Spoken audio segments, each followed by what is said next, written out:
Bulletin के आगाज में आपको खबर दें, सऊदी अरब ने बैरून मुल्क से आने वाले हुज्जाज पर पाबंदी बरकरार रखने का ऐलान कर दिया। वजारत हज के मुताबिक मकामी शहरियों और मुमलिकत में मुकीम अफराद को रवां साल हज की इजाजत होगी। आजमीन की कोरोना वैक्सीनेशन मुकम्मल होना भी लाजमी करार दी गई।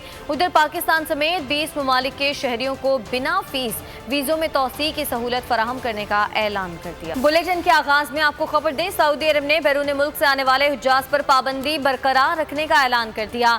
वजारत हज के मुताबिक मकामी शहरियों और मुमलिकत में मुकीम अफराद को रवां साल हज की इजाजत होगी।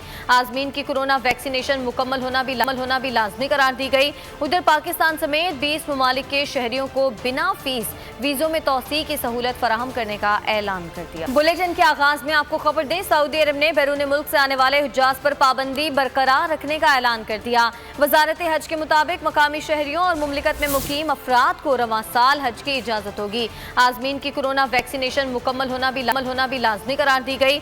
उधर पाकिस्तान समेत 20 ममालिक के शहरियों को बिना फीस वीजों में तौसी की सहूलत फराहम करने का ऐलान कर दिया।